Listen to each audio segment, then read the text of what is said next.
अस्सलाम वालेकुम व्यूअर्स, मैं हूं आपकी होस्ट मोमिना बतूल और मैं आज आपके सामने हाजिर हूं अपने शो के एक नए एपिसोड के साथ जिसका नाम है golden moments with Venus. Viewers, आज की जो गेस्ट हमारे साथ मौजूद है न्यूरो मस्कुलर एक्सपर्ट है, इसके अलावा सितारा पाकिस्तान भी उनको मिल चुका है और तो और रोल मॉडल है, विमेन अवार्ड भी विन कर चुकी हैं ये। और हमारे साथ मौजूद है डॉक्टर शबाना नाज। आइए इनसे बात करते हैं और जानते हैं इनकी लाइफ के बारे में। अस्सलाम वालेकुम। वालेकुम सलाम।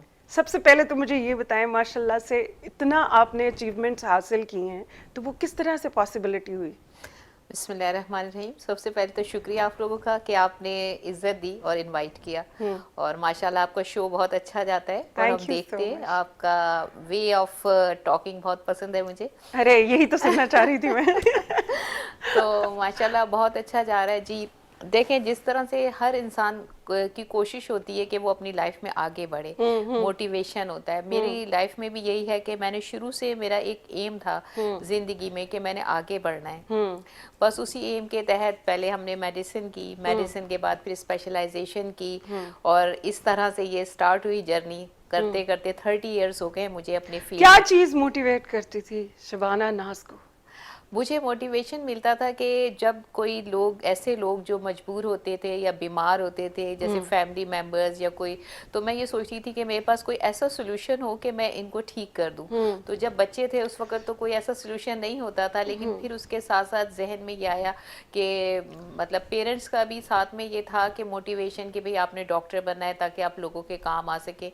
इसी तरह से फिर आपको पता है बचपन में तो ये होता है कि पेरेंट्स ही हमें गाइड कर रहे बिल्कुल होते हैं। और एक माँ बाप जो होते हैं वो आपकी पहली दरसगाह होते हैं और घर से ही हम लोग बहुत कुछ सीखते हैं। तो पेरेंट्स आपके बहुत सपोर्टिव थे? बिल्कुल सपोर्टिव थे। आर्मी ऑफिसर थे मेरे फादर और इसी तरह से हमारे घर का माहौल ऐसा था, डिसिप्लिन और हर चीज़ मतलब एक तरीके से करना। तो वो एक फ्यूचर प्लानिंग भी शुरू से हो जाती थी कि भाई आपने ये करना है। ये नहीं था कि भाई आपको पता ही नहीं, आप चले जा रहे हैं कि आपने क्या करना है। तो बचपन से ही हमारे साथ ये होता था कि बिल्कुल प्लानिंग से हम चलते थे, हर चीज़ एक ऑर्डर में होती थी और वही ज़िंदगी का हमेशा मेरा मामूल रहा। और मेरी कामयाबी की सबसे बड़ी वजह यही है कि डिसिप्लिन और टाइम मैनेजमेंट। लेकिन बीइंग अ वुमेन, आपको नहीं लगता it's very hard to manage everything? Because मैं समझती हूँ कि औरत को ऑब्वियसली सब कुछ देखना होता है, यू नो, घर भी बाहर भी। तो आपने इतनी अचीवमेंट्स हासिल की, बीइंग अ वुमेन कितना मुश्किल था? बस इसके लिए मैं हर जगह एक शेर कहती हूँ, डरा तो मैं भी बहुत था फासला देखकर, मंजिल सामने आती गई मेरा हौसला देखकर। वाह। तो बस यही था कि मैंने अपना हौसला इतना हाई रखा और मेरा लेवल ऐसा था कि मैंने कभी ये सोचा नहीं कि ये काम है। मैंने काम करना है तो इसका मतलब करना है। शुरू से मेरा यही था। अभी भी मेरी अपनी मैरिज लाइफ है, मेरे बच्चे हैं, मेरा क्लिनिक है। उसके साथ साथ पूरे पाकिस्तान के मेडिकल स्टूडेंट्स जो हैं वो बिल्कुल मेरे एक लेक्चर के दीवाने हैं कि मेरा लेक्चर उनको मिल जाए। तो मेरे बहुत से सेमिनार्स होते हैं, वेबिनार्स होते हैं। और अभी भी हमारी एक मेडिकल यूनिवर्सिटी है, नज़ीर हुसैन, उन्होंने मुझे बाकायदा अवार्ड दिया है मेरी मेडिकल सर्विसेज पे जो मैंने अपने प्रोफेशन के लिए की। तो बहुत सारी चीज़ें हैं जो मेरी साथ चल रही। टीवी शोज, रेडियो शोज, दिन में 2-2, 3-3 मेरे health awareness TV shows Pakistan. क्योंकि आप खवातीन के लिए एक रोल मॉडल हैं। वो खवातीन जो घरों में बैठी होती हैं, वो खवातीन जो हाउस वाइफ्स हैं, वो खवातीन जो कोई भी काम नया करने से डरती हैं, आप उनके लिए रोल मॉडल हैं। कैसा लगता है ये महसूस करके? असल में आप देखें बतूल, हर आदमी, अब आप अगर अपनी लाइफ जर्नी देखेंगे तो दूसरे को आपकी लाइफ जर्नी बहुत ज़्यादा इम्प्रेसिव लगेगी। बिल्कुल, कि आप देखें सुबह से आप भी काम कर रही हैं, लगी हुई है, आप दूसरे इतना। तो इसी तरह से हर इंसान जो है जो काम करता है वो दूसरे के लिए एक रोल मॉडल ही है। बिल्कुल, क्योंकि हमें खुद से उस वक्त नहीं पता चल रहा होता कि हम कितना काम क्योंकि करें। देखने में वो चीज़ एक बड़ी अच्छी और बहुत अच्छा वो लग रहा होता है लोगों को, लेकिन जो कर रहा होता है उसको पता होता है कि वो कितनी हर्डल्स और कितनी मुश्किलों से कर रहा है। हाँ। लेकिन फिर हम आदी हो जाते हैं। आप ये देखिए, कहते नहीं है दुख को दुख समझो तो जीना मुश्किल है। वो मुझे ऐसा क्यों लग रहा है कि आपको मेरी आंखों में और मुझे आपकी आंखों में दुख लग रहा है? नहीं नहीं, तकलीफ को अगर आप तकलीफ समझ ले, इट्स काइंड ऑफ कि आपको एक फील आ रही है। बीइंग अ वुमेन, आपने भी माशाल्लाह बहुत अचीवमेंट्स हासिल की हैं। खैर मैंने इतनी अचीवमेंट्स तो हासिल नहीं की, लेकिन मैं समझती हूँ कि मैं अगर आज इस मकाम पे हूँ तो ऑब्वियसली बहुत कुछ जो है बर्दाश्त करके ही इंसान किसी मकाम पर पहुँचता है। बिल्कुल। आप अभी एज आपकी कम है, आगे आप आएंगी तो आप जिस एज में जैसे से आगे बढ़ेंगी, मोटिवेशन अगर हुआ तो कामयाबियां भी साथ साथ चलती हैं। अच्छा, कामयाबी के लिए ये होता है कि हम पहले से सोच नहीं रहे होते कि हमने ये चीज़, हमारा मकसद होता है हमने ये काम करना है। अब जैसे मेरा मकसद था कि मैं डॉक्टर के साथ साथ मेरा ये था कि मैंने एजुकेशन देनी है अपने फील्ड से रिलेटेड, जो मेरे डॉक्टर्स हैं, जो स्टूडेंट्स हैं, और फिर मैं यूके एफिलेशन है मेरा, यूके एफिलेटेड प्रैक्टिशनर हूँ।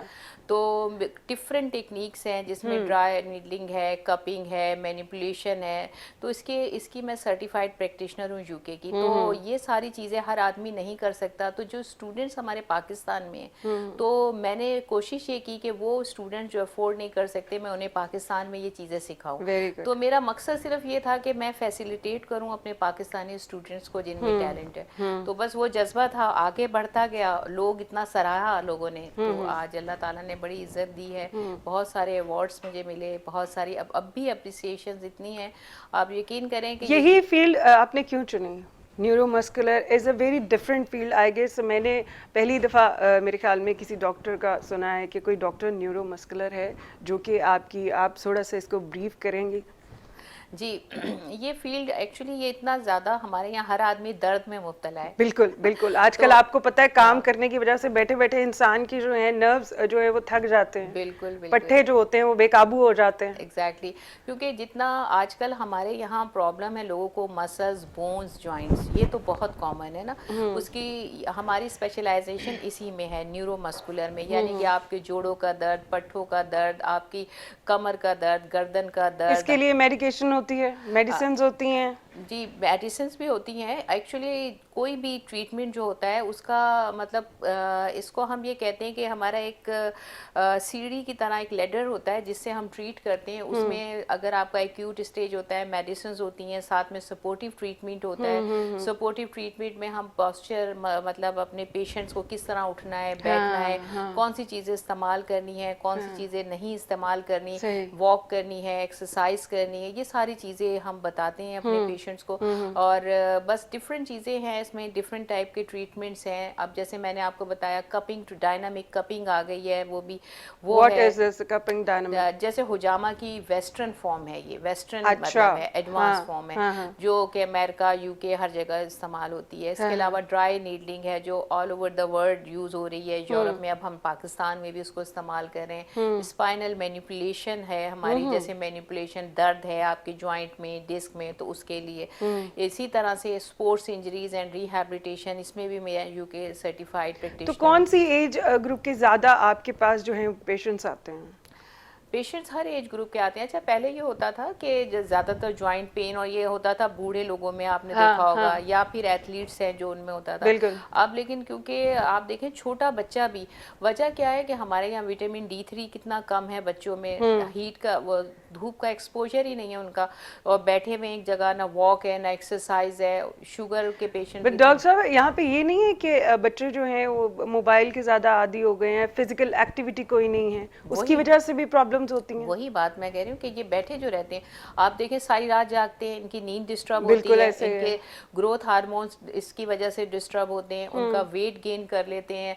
आप ये देखें उनकी प्रोडक्टिविटी में, और हर वक्त मोबाइल और इस तरह से बैठे हुए, गर्दन में दर्द, हाथों में दर्द, हाँ बिल्कुल फिजिकल एक्टिविटी खत्म हो गई है। ये सारी, और ना सिर्फ बच्चे, आप ये देखें यंगस्टर्स, जितने भी टीनेजर आप देख लें, बल्कि अब आप देखें हमारे, हम लोग भी जाते हैं टीवी के आगे बैठे घंटों, पता ही नहीं चलता।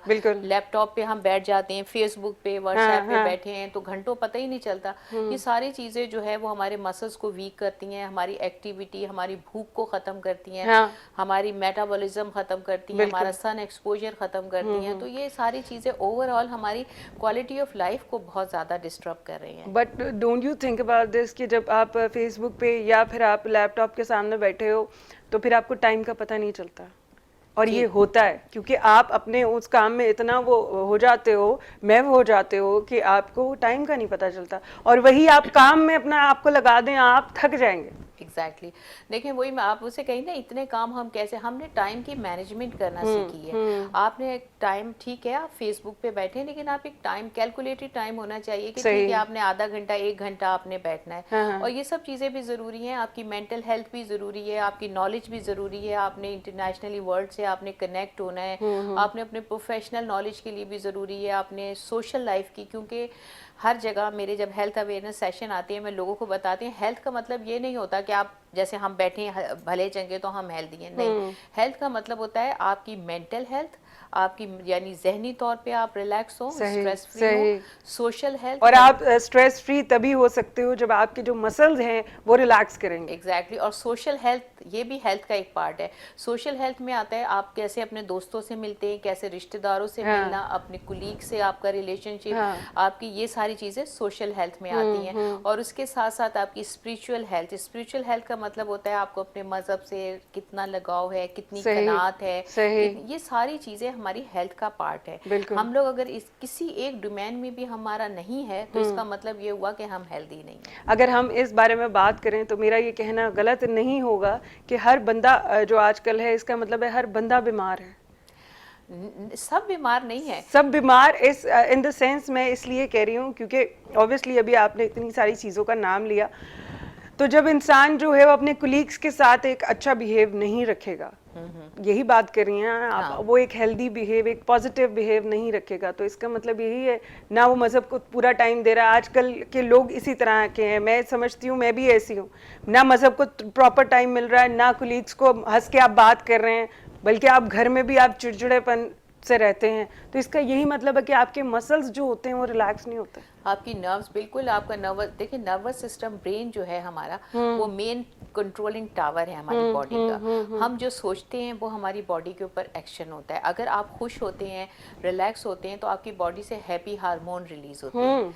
आप खुश हैं, स्ट्रेस नहीं हो रहा, तो बॉडी हैप्पी हार्मोन रिलीज कर रही है। आपको दर्द का एहसास कम होगा, आपको खुशी का एहसास ज़्यादा होगा, सही भूख लगेगी, सही नींद आएगी। अच्छा, ये बात आपकी सही है कि हमें मल्टीपल प्रॉब्लम्स हैं आजकल, बिल्कुल। लेकिन जैसे अब हम लोग प्रोग्राम में बात कर रहे हैं, मीडिया हेल्थ अवेयरनेस दे रही है, तो हम लोग जो अवेयरनेस देते हैं उसका मकसद यही है कि लोगों को पता चले कि सोशल हेल्थ कितनी ज़रूरी है। सही। क्योंकि लोग इंपॉर्टेंस नहीं देते, हमसे कोई नहीं मिलता तो हम भी नहीं मिल रहे, ये आम आजकल लोगों का एक वो था। तो अब ये है कि जब ये लोग समझते हैं कि नहीं, बहुत ज़रूरी है, आपकी सोशल हेल्थ बहुत ज़रूरी है, आपकी फिजिकल हेल्थ, आपकी एक्सरसाइज, आपकी वॉक। आप बल्कि मैं आपको ये बात बताती चलूँ कि अगर घर में आप लोग बैठे हुए हैं, मतलब कोई भी घर वाले 4 से 5 लोग अफराद बैठे हुए हैं, तो वो आपस में अब बात नहीं होती है, हर बंदा अपने मोबाइल में घुसा हुआ होता है। बिल्कुल। आपको लगता है कि हमें थोड़ा सा उस दुनिया से निकल के थोड़ा अपने आप को, अपने इर्द गिर्द को देखना चाहिए। यही वजह है, कितने देखें फासले हो गए हैं लोगों में। हाँ। पेरेंट्स के साथ बच्चों का जो इंटरेक्शन है वो कम हो गया, बहुत गैप आ गया दोनों में। मियाँ बीवी भी बैठे हैं, इधर बैठे हैं वो, तो हम जितने भी हम यही वजह है जो आजकल डिप्रेशन, एंजाइटी है कि देखें आप अपनी बातें शेयर नहीं कर पा रहे। बिल्कुल। आप वो बच्चे क्या सीख रहे हैं जो सोशल मीडिया, क्योंकि आपको किसी दिखा के पास सुनने का टाइम नहीं है, दिस इज द रीजन। बिल्कुल, इसलिए कि वो जिस चीज़ में अब बच्चा है उसको ये पता चल, वो उसमें देख रहा है मोबाइल में या इंटरनेट पे कि अगर कोई किसी से नाराज़ हो तो क्या रिएक्शन होता है, तो वो उससे सीख रहा है कि वहाँ पर जो मूवीज़ में देख रहा है या सोशल उसमें देख रहा है तो वो उसी तरह रिएक्शन कर रहा है। आप देखें पहले क्या होता था कि बच्चे अपनी फैमिली से सीख रहे होते थे, अपने बड़ों से सीख रहे होते थे ना। तो अब यही है कि हमारा सोशल इंटरेक्शन ख़त्म हो गया, उठना बैठना अपने बड़ों के साथ ख़त्म हो गया। तो यही रीज़न है कि अब आप जो मशीनी आदमी बन गए, जो चीज़ें आपको इंटरनेट पे नज़र आ रही हैं या सोशल मीडिया पे, या फिर अब हमारा कल्चर तो अलग है ना, हम तो ईस्टर्न कल्चर के लोग हैं। Obviously it's not called the healthy life. अगर आपको हेल्दी लाइफ जीनी है तो आपको फिजिकली कोई एक्टिविटी रखनी चाहिए, अपने इर्द गिर्द लोगों से मिलना चाहिए, स्पेशली कभी कभार अपने घर वालों से भी मिल लेना चाहिए आपको, अच्छे लोग होते हैं। खैर, मुझे ये बताएं कि आपने बताया कि पेशेंट्स जो हैं अब आपके पास हर उम्र के आते हैं, मेजॉरिटी किन लोगों की है? मेजॉरिटी देखें उन लोगों की है जो कि ज़्यादातर लैपटॉप, जो मतलब प्रॉब्लम जिसको यंग एज में जो होते हैं, यंग एज से लेके बच्चों से लेके यंगस्टर तक, ज़्यादातर जो मोबाइल का इस्तेमाल, लैपटॉप का इस्तेमाल, घंटों बैठ के जो है ये वीडियो गेम का, टीवी का ये इस्तेमाल की वजह से, और दूसरा जिन विटामिन D3 बहुत कम है लोगों का, क्योंकि बाहर नहीं निकलते, घरों से बाहर नहीं निकलते। तो ये जोड़ों का दर्द, हड्डियों का दर्द ये बहुत कॉमन है। मैकेनिकल पेन यानी गलत पोस्चर में बैठना उठना, ज़्यादातर इसी तरह के पेशेंट आते हैं। यहीं से हम अपनी बात को कंटिन्यू करेंगे, मुझे जाना है ब्रेक पे। व्यूअर्स, मैं मिलूंगी आपसे एक छोटी सी ब्रेक के बाद।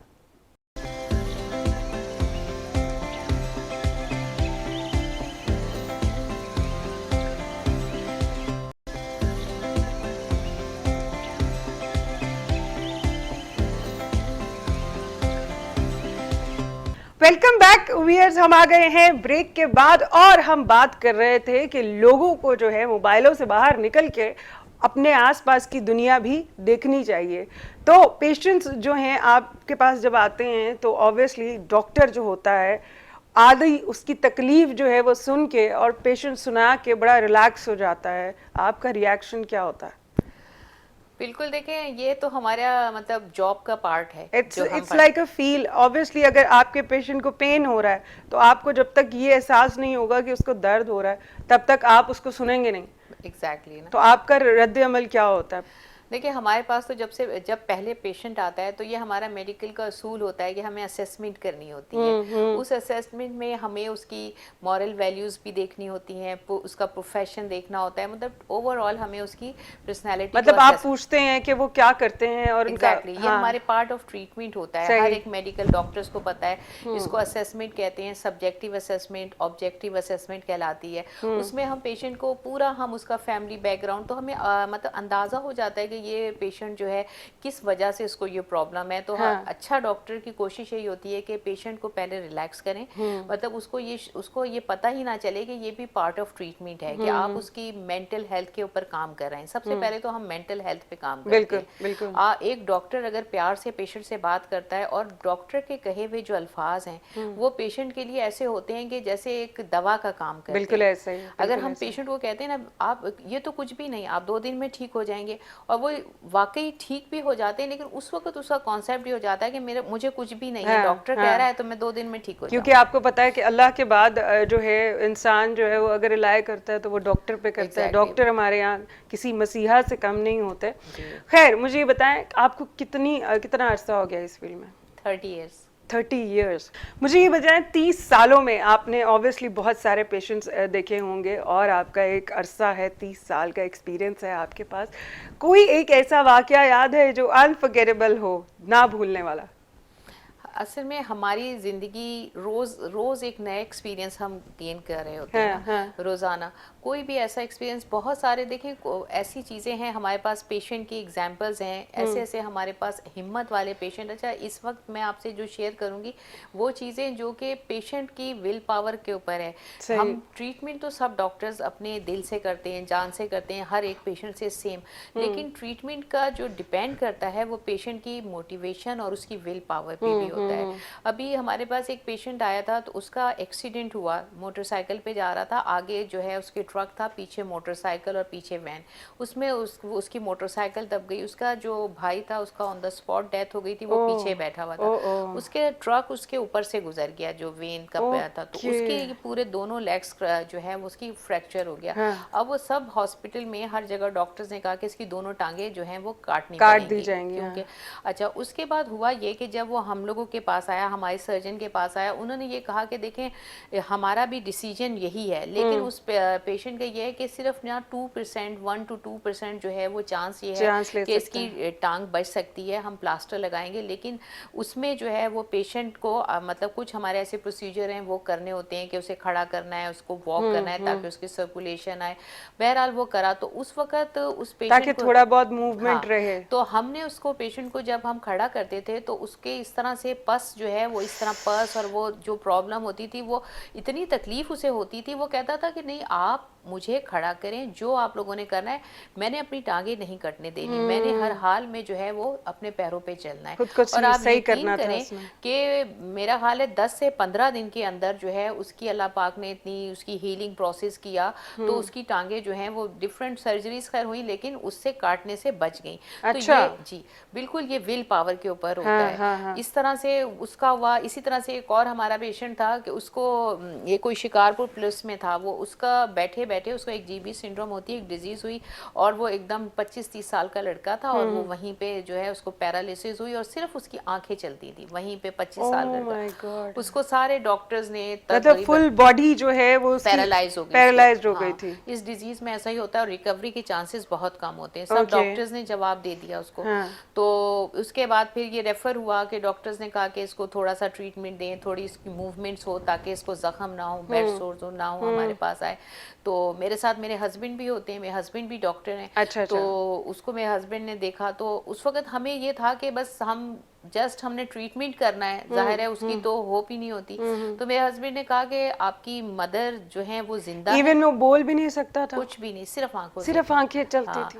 तो हमें उसे देख के दुख, लेकिन वो हमें इस तरह से देख रहा था कि शायद हम लोग उसको मतलब कोई जिंदगी दे दें। उम्मीद उम्मीद, नजर आती थी आपको जी। उसकी आंखों में। तो उस पे मेरे हस्बैंड ने उनसे यही कहा कि देखो आपकी अम्मी जिंदा है, कहने लगे हाँ, कह रहे उनसे कहो दुआ करें, सिर्फ ये वर्ड, मतलब अब हमारे पास कुछ भी वर्ड नहीं थे यही सवाए इसके। सही। उसको ये बोला तो उसने जाहिर है मोटिवेशन हुई, या उसकी माँ की दुआ या उसकी दुआ, बिल्कुल। फिर उसका हमने ट्रीटमेंट किया। आप यकीन करेंगे उसके अंदर जो पावर ऑफ डिसीजन आई, जो उसकी विल पावर आई, हमने उसको मोटिवेट किया, अल्लाह से उसने किस दिल से दुआ मांगी और उसने अपनी हिम्मत की। 15 दिन के बाद जो है वो बैठने लगा, जबकि डॉक्टर, बड़े बड़े डॉक्टर, मैं नाम नहीं लूंगी, हमारे कराची के हॉस्पिटल ने उसको और जब वो गया, उन्होंने जवाब दे दिया था। जवाब दे दिया था। ओके। 15 दिन के बाद जब वो उनके पास गया तो वो डॉक्टर अपनी सीट से खड़ा होकर कहने लगा आपने ये कैसे किया, कौन सा डॉक्टर था जिसने आपके, वो सिर्फ अल्लाह ही सबसे बड़ी जात है, और एक पेशेंट का जो जज्बा है वो बहुत जरूर। तो ऐसे बहुत सारे हमारे पास प्रोफेशन, और अब उसका फोन आया था कि वो मोटरसाइकिल चला रहा है, अपनी ड्यूटी ज्वाइन करी, पुलिस में है वो। अरे वाह। तो आप ये देखें, ये बहुत सारी चीजें ऐसी हैं जो कि इंसान की जो है अल्लाह पे तवक्कल से जो है वो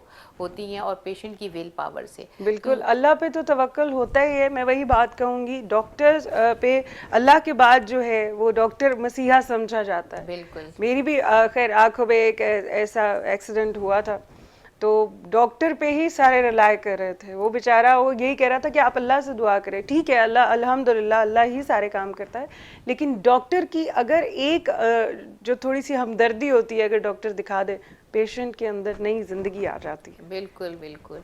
और आपको पता है बाज़ दफ़ा हमें भी लगता है कि ये पेशेंट ठीक नहीं होगा, हाँ। लेकिन हमारे जो अल्फाज है ना वो पेशेंट को पहले वक्त से पहले ख़त्म कर देते हैं। तो कोशिश हमें ये करनी चाहिए, देखिए हम खुदा नहीं है, हम अल्लाह ताला ने ज़िंदगी मौत अपने हाथ में रखी है, सेहत उसके हाथ में, हर चीज़ उसके हाथ में। हम खुदा बनने की कोशिश करते हैं, हम ये कह सकते हैं कि देखें अल्लाह बेहतर करेगा। आप एक ऐसी बात कहें जिससे अल्लाह ताला को भी खुश और बंदे को भी उम्मीद हो, अल्लाह से उम्मीद नहीं तोड़नी चाहिए। मायूसी कुफ्र ईमान है। आपको पता है बीइंग अ मुस्लिम, आप भी समझते हैं, हम भी, के जब अल्लाह ने ये फरमा दिया कि मायूसी कुफ्र ईमान है, तो एक डॉक्टर कैसे मायूस हो सकता है? सही। तो वो ये डॉक्टर आखिरी, और मेरे ख्याल में डॉक्टर के अंदर भी इतनी ज़्यादा पावर तभी आती है कि जब एक पेशेंट जो है वो प्रॉपर आप पे ट्रस्ट करता है। ऑब्वियसली एक बंदा जो है वो बेड पे पड़ा हुआ है और उसके पास जीने की कोई उम्मीद नहीं है, कि उसको यही लगता है कि बस मैं अब गया तो अब गया। डॉक्टर ही वाहिद एक हस्ती होती है कि जो उसके जाके उसको थोड़ा हौसला देता है, तो फिर उसके अंदर एक जीने की उमंग, हाँ, जरूर उभरती है। तो ये अगर आप किसी को कह दें कि वो अब इसको पास कुछ भी नहीं बचा, तो वो जीते हुए भी मर जाता है। बिल्कुल बिल्कुल बिल्कुल, वही बात आ जाती है। पेशेंट के अंदर जो है एक जो एतमाद का एक वो होता है, वो सिर्फ डॉक्टर पे एक अंधा एतमाद करते हैं कि नहीं भाई अल्लाह के बाद जो है माशाल्लाह आपके हाथ में तो शिफा भी होगी। कितने ऐसे पेशेंट्स आते हैं जो शिफायाब होके जाते हैं? अल्हम्दुलिल्लाह। मेरा ख्याल तो अच्छा, किसी डॉक्टर से अगर ये पूछना हो कि मतलब कैसा डॉक्टर है, तो कहते हैं उसके पेशेंट की, उसकी प्रैक्टिस से देखो, उसके पेशेंट से पूछो। तो अगर कभी आपका हमारे क्लिनिक पे आना हो तो आपको देखिएगा माशाल्लाह हमारे पेशेंट बहुत ज़्यादा हमसे मुतमईन है और बहुत ज़्यादा ट्रस्ट भी करते हैं। वो तो अभी आपके माशाल्लाह से लहजे से ही लग रहा है आप कितनी कोऑपरेटिव डॉक्टर हैं, और आप पूरी बात सुनने वालों में से हैं। वरना बहुत सारे ऐसे डॉक्टर्स होते हैं ना जो डांट देते हैं। आई हैव सीन, मतलब हॉस्पिटल्स में अगर आप जाएं तो अगर आपको एक चीज़ नहीं समझ आ रही है तो वो आपको डांट देंगे। ये हल नहीं है। देखिए ये आपके पेशेंट, अब क्योंकि between you and your patient आपका एक स्ट्रांग रिलेशन होना चाहिए। एक आप अट्रैक्ट करते हैं क्योंकि आपके ऊपर ही सारी बात है, तो अगर आप भी डांट देंगे तो फिर वो बेचारा पेशेंट कहाँ जाएगा? देखिए हम तो मुस्लिम हैं, हम तो वैसे भी हमारे इंसानियत का रिश्ता है, लेकिन जो गोरे हैं वो भी, उन्होंने जो हमें पढ़ाया होता है मेडिसिन, एमबीबीएस वगैरह के कोर्सेज, जितने मेडिसिन के कोर्सेज, इस सब में ये होता है कि डॉक्टर पेशेंट रिलेशनशिप, ये बाकायदा हमें एथिक्स में, मेडिकल एथिक्स में पढ़ाया जाता है कि आपका एक स्ट्रॉन्ग रिलेशनशिप होता है आपके पेशेंट के साथ, एक कॉन्फिडेंस का, आपका और पेशेंट का। अगर कोई कॉन्फिडेंशियल कोई ऐसी बात है पेशेंट की, वो भी एक डॉक्टर को सुननी है है और उसको अपने अंदर रखना है। तो ये बहुत ज़्यादा एक ऐसा रिश्ता है पेशेंट और बिल्कुल, डॉक्टर। अगर आप मतलब डॉक्टर नहीं सुनेगा तो फिर वो बेचारा मायूस हो जाएगा। मुझे ये बताएं, 30 इयर्स माशाल्लाह से आपको हो गए, कहाँ से ये शौक पैदा हुआ डॉक्टर बनने का? ये तो बचपन से ही। इंस्पिरेशन कौन था? इंस्पिरेशन अब तो याद भी नहीं, पुरानी बातें हो गई इतनी ज़्यादा, लेकिन ये है कि बस ये शौक था बचपन से, बच्चों को होता है ना, स्पेशली लड़कियों को, कि डॉक्टर बनना है, फैमिली में देख के और बहुत सारी चीज़ें देखी तो उसके बाद जो है डॉक्टर बन गए।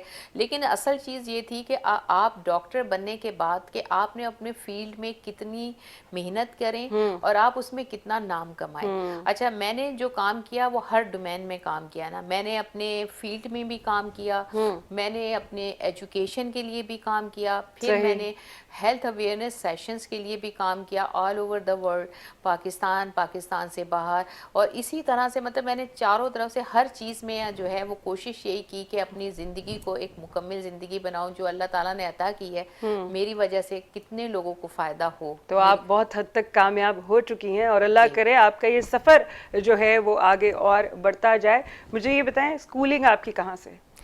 स्कूलिंग हम तो आर्मी के थे, आर्मी वालों का ये होता है, उनके आर्मी के अपने स्कूल्स होते हैं। हाँ। और हमारे फादर की जैसे पोस्टिंग होती थी तो जो आर्मी वालों के स्कूल्स होते हैं तो हम लोग फिर जैसे 2 साल के बाद उनकी पोस्टिंग होती थी, तो आर्मी वालों का तो ये होता है कि जब वो पोस्टिंग होती है तो उस दूसरे स्कूल में बिल्कुल। यहाँ तो ये है ना कि आपको मतलब अगर आप फर्स्ट शुरू से नहीं आए तो फिर आपको स्कूल में नहीं लेंगे एडमिशन। लेकिन आर्मी वालों का ये रूल नहीं होता, आर्मी के अपने स्कूल्स होते हैं, वहीं से हमारी स्कूलिंग हुई। फिर यहाँ पे जब इंटर था वो हमने किया था वुमेन कॉलेज है शाह लियाकत पे, वहाँ से किया। फिर हमारा JPMC SMC से जो है वो ग्रेजुएशन हुआ, फिर पोस्ट ग्रेजुएशन भी JPMC से किया। इसी तरह से बस चलता रहा। फिर मैं कमीशन्ड ऑफिसर जो है सर्विस कमीशन का एग्ज़ाम दिया, मैं सिंध सर्विस कमीशन मैंने क्वालिफाई किया। HOD head of department Sindh government Lyari general में रही। उसके बाद फिर मेरी अपनी प्राइवेट प्रैक्टिस है, DHA मेडिकल सेंटर मेरी करंटली जो है मेरे वहाँ क्लिनिक है। अच्छा। तो वो मैं देती हूँ। उसके अलावा मेरे अपने ये लेक्चर्स होते हैं, ऑनलाइन भी होते हैं, हर टीवी चैनल पे मेरे हेल्थ। अच्छा, मुझे ये बताएं, कॉलेज और यूनिवर्सिटी माशाल्लाह से आपने इतना कुछ पढ़ लिया और आगे बढ़ती गई, कभी मोहब्बत हुई आपको? टाइम ही नहीं मिला। ये तो एक बड़ा ये सियासतदानों वाला आपने जवाब दिया है। जिंदगी में कभी तो मोहब्बत हुई होगी, हम नाम नहीं पूछेंगे, बस बता दे हुई या नहीं हुई। नहीं बताइए, हमारा क्या था, हम लोग एक्चुअली जहाँ मैं JPMC SMC से ग्रेजुएशन हमने जब किया था, शुरू में तो हमारे यहाँ कोई एजुकेशन का कॉन्सेप्ट था ही नहीं। बिल्कुल। हम लोगों का ताल्लुक ज़रा इस तरह से था कि पंजाब साइड से, तो हमारे यहाँ तो ये कॉन्सेप्ट नहीं था कि कोई एजुकेशन भी मतलब पढ़ना या करना। तो हम लोग इंटर तक तो हमारा था ही नहीं, कोई लड़कों से कोई इंटरेक्शन ही नहीं था। जब मेडिकल कॉलेज में गए तो मेरे फादर खुद भी JPMC में होते थे। तो फादर उधर होते थे, कॉलेज वहाँ होता था। बिल्कुल, तो फिर हिम्मत ही नहीं हुई ये बात सोचने की भी कि अब्बा की नजरें जो है ना वो कॉलेज में भी घूमती हुई नजर आती बिल्कुल ऑब्वियसली, और फिर आप पे भी घूमती होंगी। मुझे ये बताइए, शादी आपने की लव मैरिज थी या अरेंज मैरिज थी? अरेंज मैरिज है। Total arrange marriage? Total arrange marriage. देखा भी नहीं था आपने? नहीं देखा, हम राने है ना, राने राजपूत। अरे राजपूत साहब बैठे हुए हमारे सामने। तो हमारे यहाँ तो ये होता है कि शादी के बाद चेहरा देखा जाता है, तो वही हमारे बड़ों में बात हो गई थी। उसके बाद जो है हमारा तो यही नहीं था इरादा कि अभी हम शादी करेंगे, यही होता था अभी पढ़ना है। मैंने शादी के बाद ही पढ़ा ज्यादा। अच्छा। अल्लाह का शुक्र ये हुआ कि मेरे हस्बैंड बहुत डॉक्टर हैं, वो भी बहुत कोऑपरेटिव। फिर उन्होंने मेरी काफ़ी हेल्प की, हम लोगों ने एजुकेशन साथ दी। अब मेरे 2 बेटे हैं माशाल्लाह, दोनों डॉक्टर बन रहे हैं। अच्छा जी। और दोनों के अंदर दोनों बच्चों में से किसके अंदर अपनी झलक नजर आती है? दोनों में ही है। मेरे हस्बैंड भी बहुत इंटेलिजेंट है, मैं भी, और हमारे दोनों बच्चे माशाल्लाह से। बड़ा वाला बेटा उसका फाइनल ईयर है मेडिकल में, वो ज़ियाउद्दीन मेडिकल कॉलेज से कर रहे हैं। छोटा वाला जिना में SMC में अब उसका 4th ईयर है। अच्छा। तो वो थ्रू आउट उन्होंने जो स्कूल की उनकी एजुकेशन रही है, बिकन हाउस से उन्होंने पढ़ा, तो वहाँ पर भी 100% स्कॉलरशिप पे रहे। तो अब मेडिसिन इंशाल्लाह ताला कंप्लीट कर लेंगे। बस इसी तरह से आप देखें, आप जो कुछ कर रहे होते हैं अल्लाह ताला अल्लाह आपको उसका सिला दुनिया में भी दे रहा होता है। बिल्कुल, मकाफाते अमल इसी का नाम है। एग्जैक्टली आपको कितने लोगों की दुआएं मिलती हैं। आप सोचें आपका हर वो काम जो आप तसव्वुर नहीं कर सकते। मेरी अपनी लाइफ में बहुत सारी ऐसी चीज़ें कि मैं सोच भी नहीं सकती थी कि वो हो जाएंगी, लेकिन अल्लाह ताला ने सही। किसकी दुआएं, और आप पता है आप जो काम दूसरों के लिए कर रहे होते हैं रास्ता अल्लाह आपके लिए बना रहा होता है। सही। और ये आजमाई हुई बात है, मैंने तो खुद अपने साथ देखी है। तो वही है कि अल्लाह ताला ने मेरी हर मुश्किल आसान की और आज मैं यहाँ हूँ। हर जगह वो चीज़ जो मैंने शादी के बाद क्या चेंजेस आई आपके अंदर? शादी के बाद जिंदगी ऑब्वियसली कॉन्फिडेंस और आ गया बदल जाती है। जी, और कॉन्फिडेंस आ गया मुझे। अच्छा। और मेरे हस्बैंड ने हमेशा यही कहा कि मैं और पढूं, आगे अपनी फील्ड में काम करूं। कभी भी मुझे नहीं रोका उन्होंने ना। मतलब बहुत कोऑपरेटिव हैं आपके बहुत साथ। कोऑपरेटिव है, बल्कि वो ये चाहते हैं कि मैं अपनी फील्ड में ज़्यादा से ज़्यादा काम करूं। अभी भी आप देखें मेरे जितने भी शोज़ होते हैं वो प्लान करते हैं कि इस टॉपिक पे बात करनी है। मेरे बेटे, वो मेरे हस्बैंड, हम सब बैठ के डिस्कशन करते हैं। हमारे घर का माहौल ज़्यादातर पढ़ने का ही है। यहीं से हम अपनी बात को कंटिन्यू करेंगे। व्यूअर्स, मैं मिलूंगी आपसे एक छोटी सी ब्रेक के बाद।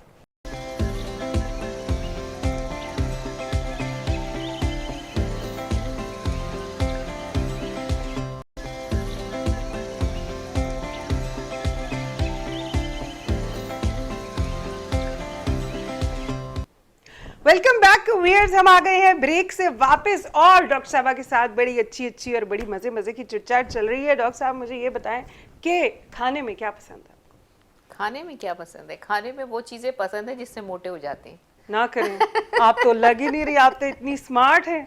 तो वही तो, जो पसंद है वो आप खा नहीं सकते। हाँ, ये असल मसला मतलब है। आपकी डाइट चल रही है। कुकिंग खुद करती हैं? नहीं, कुकिंग जी करती भी हूँ, लेकिन जब टाइम मिलता है। अच्छा, हम लोगों को ईस्टर्न जितने भी लोग हैं, हमें पसंद क्या होता है? बिरयानी, बिल्कुल, चावल बिल्कुल। में वो तो आपको पुलाव पता है। पसंद है, शामी कबाब, हाँ। यही चीजें हमें अपने देसी। अच्छा, जो टेस्ट हमारा डेवलप हुआ है बचपन से, वही चीजें जब तक ना खाएं ना आप रोटी चावल, तो आपको मजा नहीं करते। बिल्कुल बिल्कुल। तो बस वही चीजें पसंद है, लेकिन अब उस तादाद में खा नहीं सकते जो मिकदार हमें पसंद है। आपको पता है खाना जो होता है वो बड़ा पसंद होता है। पंजाबियों की तो फेवरेट ही डिश बिल्कुल। होती है, क्योंकि अगर वो उनके पास करने को कुछ नहीं होता है तो फिर वो यही बोलते हैं आओ फिर रोटी खा लिए। Is that true? खैर, एनीवेज, कभी आपके हस्बैंड ने आपके लिए खाना बनाया? बनाया बहुत दफा। अच्छा, बनाते हैं? हाँ, अक्सर बनाते हैं। नाश्ता कभी उन्होंने प्यार से बना के आपको खिलाया? जी, नाश्ता भी बनता है, और बल्कि जब कभी तबीयत खराब हो तो बहुत ज्यादा केयर करते हैं। और अगर वैसे तो जब बच्चे छोटे थे तो बहुत ज्यादा करते, तब तो माशाल्लाह बच्चे बड़े हो गए हैं, सब अपना इस तरह खुद ही कर लेते हैं। और हेल्प भी है घर में भी। तो मतलब आप वो कहते हैं कि अब बच्चे भी बड़े हो गए हैं, अब आप भी बड़ी हो गई हैं, तो अब आप अपने आप को खुद संभालो। हाँ, बस अब हेल्प भी है घर में, मतलब हाँ। है मेड वगैरह, तो वो सारे मिल के कर लेते हैं। अच्छा अच्छा अच्छा। मुझे ये बताएं कि आपको लॉन्ग ड्राइव पसंद है?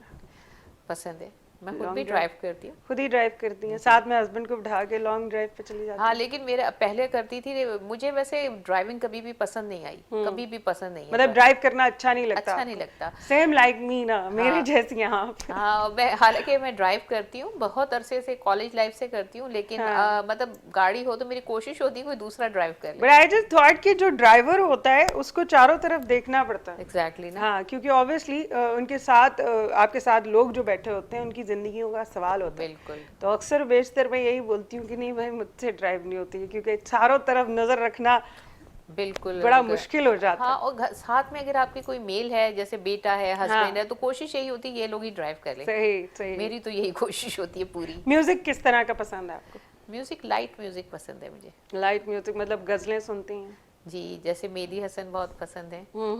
हाँ, मतलब पुराने गाने सुनती हैं? नूर जहाँ। गाने सुनने का इतना टाइम मिलता नहीं वैसे। अब सही। तो मतलब नहीं, मतलब ऐसा होता है ना, अब आजकल तो खैर मोबाइल पे भी लग जाते हैं, लेकिन आप कभी गाड़ी में बैठे कहीं जाना हो तो रास्ते में कुछ लगा लिया म्यूजिक, इस तरह से? हाँ, नहीं, हमारा तो ये है कि अगर रास्ते में भी जा रहे हैं तो कोई लेक्चर लगा लिया, उसकी प्रैक्टिस कर ली, वो सुन लिया। हाँ। वाओ। अब वो चीजें खत्म हो गई। मतलब कभी होता है शाज़ो नादर कि कभी अचानक ही वो क्या कहते हैं, फोन में जो म्यूजिक टोन सुन ले तो वो उसमें सुन ली जाती है ट्यून उसकी। अदरवाइज तो बहुत कम हो गया सब गाने सुनना, ये करना, सारी चीजें। मुझे ये बताएं, अगर आज आप डॉक्टर ना होती तो आप क्या होती? तो मैं क्या होती? मेरा ख्याल फैशन डिजाइनर।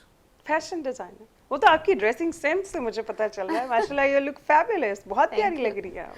तो बस मुझे अच्छे कपड़े डिजाइन करना, देखना, पहनना, अच्छा मैं पहनना, हाँ अच्छा लगना, ऑब्वियसली ये हर एक का ख्वाब होता है। खूबसूरत लगना तो सबका हक होता है। बिल्कुल।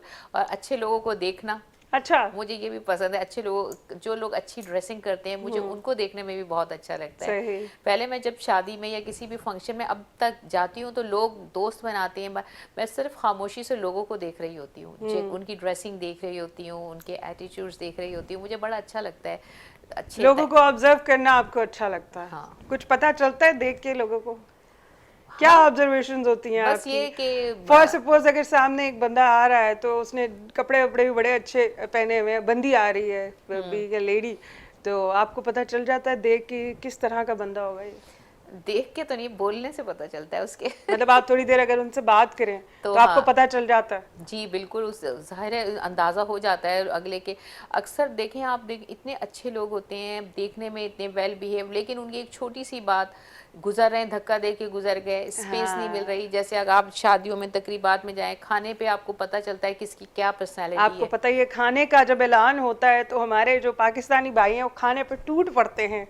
लेकिन आप ये देखें, जहाँ सुलझे हुए लोग होते हैं, अच्छे एजुकेटेड लोग हैं, उस वक्त आपको पता चलता है कि वो मतलब फ़र्क पता चलता है कि इंसान के अंदर क्या है। सही। अब अच्छी जगह पे भी देखें, लोग क्या कहते हैं, आप ले रहे हैं तो वो हट जाएंगे, आपको कहेंगे आप प्लीज़ हाँ पहले, हाँ आप हाँ। प्लीज़ पहले। तो तो इसको मैनर्स बोला जाता है ना। हाँ, और मैं मिलता सबको ही है, जितना हाँ आपने खाना है हर चीज़ होती है, लेकिन इंसान के एक्शन से पता चलता है कि उसके अंदर क्या है या उसके क्या बिहेवियर है। सही। बिहेवियर और एक्शन जो है वो इंसान को समझने में बड़ी हेल्प करते हैं, भले वो ना भी बोले, आपको उसके अंदाज से पता चल जाता है। बिल्कुल जी, हर एक्शन का जो है रिएक्शन होता है। बिल्कुल। तो मुझे ये बताएं, आपको मेरे साथ बात करते हुए इतनी देर हो गई है, आप मेरे बारे में कुछ बताएं, क्या आपने एनालाइज किया मेरे बारे में?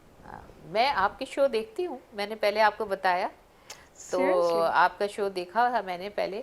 तो मेरे वीनस टीवी पे और भी शो होते हैं, अच्छा अच्छा अच्छा तो अच्छा। मेरा भी होता है हेल्थ। यानी कि इस वक्त जो है दो एंकर्स बैठे हुए हैं इस वक्त इस सेट पे? मैं एंकर तो नहीं कहूँगी, हेल्थ एक्सपर्ट, मतलब मैं हेल्थ की ओपिनियंस देती हूँ, मैं अच्छा सब अच्छा कुछ अच्छा करती हूँ, अच्छा अच्छा अच्छा। पूरा पैकेज हूँ। इतना सब कुछ करने के बाद टाइम मिलता है खुद के लिए? हाँ, मिल या जाता है। फिर भी कहते हैं कि नहीं यार टाइम और है, कुछ और कर लो? नहीं, टाइम में अल्लाह ने बड़ी बरकत डाली हुई है हम्म। माशाल्लाह। सब टाइम मिलता है, जिम भी जाते हैं, वॉक भी करते हैं, सही। क्लब भी जाते हैं। तभी इतनी फिट नजर आ रही हैं आप। हाँ, आजकल तो फिर भी कोविड की वजह से नहीं जा रहे, वरना तो अभी भी थोड़ा वेट बढ़ा हुआ है, वरना मेरा वेट कम था हाँ। हमेशा से। मैं देखें, वेट हम इसलिए नहीं मतलब वॉक एक्सरसाइज इसलिए नहीं करते कि हम दुबले हों, हम इसलिए करते हैं कि हम हेल्दी रहें, सही। हेल्दी लाइफ स्टाइल जो आप है। मेंटली फ्रेश रहते हैं। बिल्कुल। आपका वज़न ज़्यादा होगा, आपको कितनी बीमारियां, आपको डायबिटीज़, ब्लड प्रेशर, ये सारी चीज़ें जो हैं ये इसकी वजह बनती हैं। तो आप अपना हेल्दी लाइफ स्टाइल रखें तो इंशाल्लाह ताला इंसान यानी कि फिट। वॉक पे जाया करें और सैलेड खाया करें और ज़्यादा जो है वो हेल्दी खाने खाया करें, इसके अलावा ये खाबे मत खाया करें, ये कहना चाह रही हैं आप? सब कुछ खा सकते हैं आप, हाँ जैसे अगर कभी 15 दिन में एक दफा आप सब कुछ खा सकते हैं। लोग कहते हैं हम बीफ नहीं खाते, ये हाँ होता है ना, हाँ लोग समझते हैं गाली है बीफ खाना। मैं हमारे पास लोग भी आते हैं कि बीफ नहीं नहीं नहीं जो सब हम नहीं हाँ बीफ, हाँ। तो ये गलत है। देखिए, अल्लाह ताला की बनाई हुई हर चीज़ में शिफा है। आप हम बीफ जो है, जो लोग ये खाते हैं उससे उनकी इम्यून सिस्टम स्ट्रांग होता है। अच्छा। अब ये नहीं कि आप बहुत ज़्यादा खाएं, हर चीज़ एक क्वांटिटी में खानी चाहिए। चिकन भी देखें बहुत ज़्यादा अच्छी नहीं है जितनी मिकदार में हम खा रहे होते हैं, मटन भी, हर चीज़ को एक आप पोर्शन में करके तरीके से खाएं, आपको कोई चीज़ मोटा नहीं करेगी। आप एक्सरसाइज करें, आप वॉक करें, हाँ खाना आप जो है वो मगरिब पे खा लें। आप रात को सोने से के बिल्कुल आधे घंटे पहले खाना खा के लेट गए हाँ। तो चाहे आप कुछ सैलेड भी खाएं तो आपका वेट बढ़ेगा। अरे हाँ, जब रिकॉर्डिंग्स खत्म हो जाती हैं फिर मुझे रात को डिनर करके, तो ऑब्वियसली फिर बंदा कहाँ वॉक करे, तो उसी वक्त आपने मेकअप उतारा है और आप सो गए हो, तो इसके बाद वेट गेन होता है, लेकिन ये तो आपकी रोज की रूटीन तो नहीं होती नहीं, ना। मेरी ये तो रोज की आपकी कभी है तो चले, एक आध दिन तो चीट डे होता है, हाँ चीट डे हाँ। तो आप कर सकते हैं मेरा ना। तो मंथली में एक मैंने रखा हुआ है। हाँ पहले हाँ ये होता था कि बहुत सारे लोग, मैं I was very healthy but now I am controlled my weight because of diet in the sense कि आप खाए, आप जहाँ 3 टाइम खा रहे हैं बहुत ज़्यादा, आपने ने उसको 6 टाइम कर दिया, लेकिन थोड़ा थोड़ा लेना शुरू कर दिया। उससे क्या हुआ ये फ़ायदा मुझे कि आपका जो है इम्यून सिस्टम भी सही रहता है, आपका शुगर लेवल डाउन नहीं होता, सबसे बड़ी ये बात। और मगरिब के वक्त मेरी आदत है, वही आपने बात कही, मगरिब के वक्त मैं खाना खा लेती हूँ, उसके बाद मुझे भूख नहीं लगती है, क्योंकि एक वो आदत हो जाती है। लेकिन अभी ऑब्वियसली काम है, तो काम के लिहाज से ये चीज़ें। खैर डॉक्टर साहब, आप मुझे ये बताएं कि आपको आगे जो है आने वाले दिनों में, आपको पता है अभी भी कोविड थोड़ा बहुत है, कोविड जब स्टार्ट हुआ था तब आपने क्या किया था? ऑब्वियसली तब तो कोई काम ही नहीं था कहीं पे भी। नहीं, हमारे यहाँ तो काम था। हमारे यहाँ काम, बल्कि हमारी, देखिए अगर कहते हैं ना, आप चाहें तो आप हर चीज़ में एक रास्ता ढूंढ सकते हैं। कोविड के दिनों में ही तो मैंने हेल्थ अवेयरनेस सेशन देना शुरू किए। अच्छा। उस वक्त, उससे पहले मेरा इतना ज़्यादा रुझान नहीं था मीडिया। नहीं तो हेल्थ अवेयरनेस सेशन आप देती थी, लोग आते थे? नहीं, ऑनलाइन। अच्छा, ऑनलाइन आपने स्टार्ट किया? ऑनलाइन। देखिए अच्छा। उस वक्त कि आपने कुछ तो करना था। एक्चुअली मैंने शुरू किया था क्योंकि मेरे पेशेंट्स जो हैं वो बहुत ज़्यादा प्रॉब्लम में थे। सब कहते थे डॉक्टर साहब हम आ नहीं सकते, कुछ तो हमें आप बताएं। तो ऑब्वियसली हर बंदा ही डरा हुआ था। हाँ, हर बंदा डरता था, अपने घर जाते हुए डर लगता था। तो मैंने ऑनलाइन उस वक्त शुरू किया। मैंने पहले सिर्फ अपने पेशेंट्स के लिए शुरू किया था। मैंने छोटी छोटी वीडियो, अगर आपके बैक में पेन हो क्या करना है, किस तरह, तो वो मैंने की। अब वो वीडियोस जब मैंने अपनी फेसबुक पे डाली तो मेरे पेशेंट ने तो की, वो इतनी वायरल हुई, तमाम टीवी वाले आ गए, तमाम मतलब घरों में रह के लोग अपने आप को किस तरह से हेल्दी रख सकते हैं। कोविड के दिनों में आपने ये किया। और होते होते फिर मेडिकल स्टूडेंट्स ने वो मेरी पिक की, वेबिनार यूनिवर्सिटीज़ में मैंने देना शुरू किए ऑनलाइन। अब फिर कोविड ख़त्म हुआ तो वो फिर सेमिनार में कन्वर्ट हो गए, फिर वो और चीज़ों में। तो शुरू ही मैंने कोविड के ज़माने से किया, वरना मेरा मीडिया के लिए इतना टाइम नहीं मिलता था। मेरे अपनी एजुकेशन और ये इस तरफ ज़्यादा थी। चलें जी, अल्लाह आपको कामयाब करे और आपको और आगे लेकर जाए। जितनी अचीवमेंट्स आप हासिल कर चुकी हैं, अल्लाह करे आप इससे ज़्यादा और हासिल करें। और मेरे शो का वक्त होने जा रहा है ख़त्म, लेकिन जाने से पहले हमारी यूथ को, हमारी यंग जनरेशन को क्या मैसेज देना चाहेंगी? देखिए मेरा ये मैसेज है तमाम अपने नए आने वालों को, तमाम यंगस्टर्स को, कि दुनिया में कोई भी चीज़ एक तो बेकार नहीं है। आपने कभी भी अपने टाइम को ज़ाया नहीं करना। अपने टाइम, एक एक लम्हा आपके लिए कीमती है, क्योंकि हमने प्रेजेंट में जो है वो लर्निंग करनी है।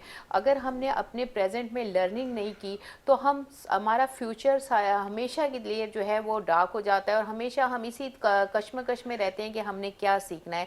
आपने अभी फ्यूचर में स्ट्रगल कर लें, लर्निंग कर लें, तो आपका जो प्रेजेंट में, तो आपका फ्यूचर जो है वो ब्राइट होगा, और अर्निंग ही अर्निंग है। Thank you so much doctor साहबा, आपका बहुत बहुत शुक्रिया। व्यूअर्स, मैं मिलूंगी आपसे अपने अगले शो में एक नए गेस्ट के साथ। तब तक के लिए दीजिए मुझे इजाजत। अल्लाह हाफिज।